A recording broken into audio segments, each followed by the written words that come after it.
कारण अध्यक्ष महोदय, खरं तर जसं मगाशी माझे सहकारी अरविंदजी सावंत यांनी म्हटलं त्या पद्धतीने संपूर्ण विरोधी पक्षाचं हेच मत होतं की नारी शक्ती वंदन विधेयक हे 2024लाच लागू करा, द्या आमच्या बहिणींना हक्काचा अधिकार, द्या आमच्या बहिणींना या पार्लमेंटमध्ये आणि विधानसभेमध्ये प्रतिनिधित्व. आणि हे फार सोपं होतं करणं. आणि हे आवर्जून सांगतो कारण उद्या हे सांगितलं जाईल की विरोध केला, पण विरोध या गोष्टीला नाही, अंमलबजावणीच्या पद्धतीला मात्र नेमका विरोध.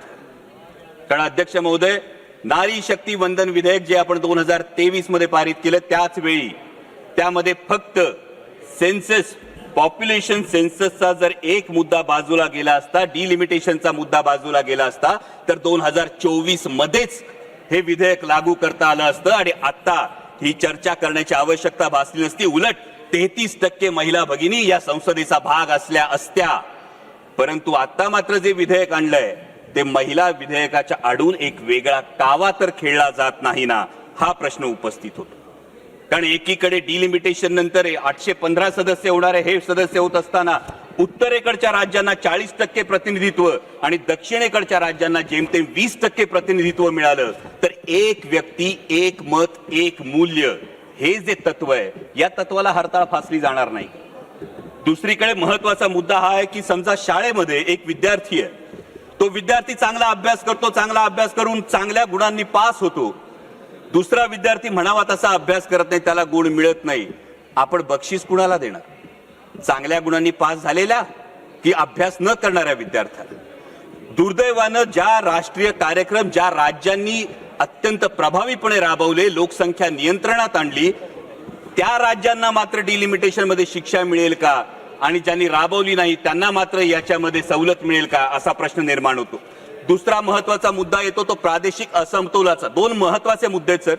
प्रादेशिक असमतोलाचा मुद्दा आज आपण बघतो संपूर्ण देशामध्ये शहरी भागामध्ये लोकसंख्या फार मोठ्या प्रमाणावर वाढली आहे आणि डिलिमिटेशनचा निकष हा फक्त लोकसंख्या असेल तर शहरी भागातलं प्रतिनिधित्व फार मोठ्या प्रमाणावर वाढेल आणि त्याच वेळी ग्रामीण भागाचे मुद्दे, ग्रामीण भागाचे प्रश्न मांडण्यासाठी, माझ्या शेतकऱ्यांचे, माझ्या कष्टकऱ्यांचे प्रश्न मांडण्यासाठी पुरेसं प्रतिनिधित्व मिळेल का, हा पुढचा फार महत्वाचा मुद्दा येतो. त्यानंतर जेव्हा 815 सदस्य होतील अध्यक्ष महोदय, तेव्हा या 815 सदस्यांना आज या सभागृहामध्ये अनेक सदस्य असे की ज्यांना हा प्रश्न आहे की माझा प्रश्न काळात कधी लागणार. त्यांना अनेकदा हा प्रश्न पडतो की 0 आवर मध्ये मी जी 2 मध्ये सर 0 आवर मध्ये मी मुद्दा मांडतो त्याचा मला ट्रेजरी बेंच कडून लिखित उत्तर येत नाही. मला जो खासदार निधी मिळतो तो केवळ 5 कोटी रुपयांचा मिळतो. 24 लाख लोकसंख्या असते, म्हणजे रुमाल दिला आणि कोट शिवायला सांगितलं अशी परिस्थिती आहे. माननीय स्पीकर, त्यामुळे या डिलिमिटेशनच्या विषयी जवाब देने के लिए कहा सर, कंक्लूड कर रहा हूं सर. त्यामुळे या डिलिमिटेशन विषयी पारदर्शकता आणि सुस्पष्टता असणं हे अत्यंत आवश्यक आहे, जेणेकरून कुणावरही अन्याय होणार नाही. आणि त्याच वेळी जे माझे मित्रपक्षातले साथीदार आहेत त्यांना फक्त एक सल्ला देऊ इच्छितो की काही लोकांचा इतिहास असा असतो की ज्यांच्या वेळी असं म्हटलं जातं ऐसा कोई सगा नाही जिसे इन्होंने ठगा नाही. त्यामुळे यावर मतदान करताना याचा आपण जरूर भान ठेवाल अशी अपेक्षा व्यक्त करतो. आणि महिला विधेयकाला मुळीच विरोध नाही, परंतु डिलिमिटेशनच्या बाबतीत पारदर्शकता आणि सुस्पष्टता असायला हवी अशी मागणी करतो. धन्यवाद. जय शिवराय. श्री नरेश महास्के जी.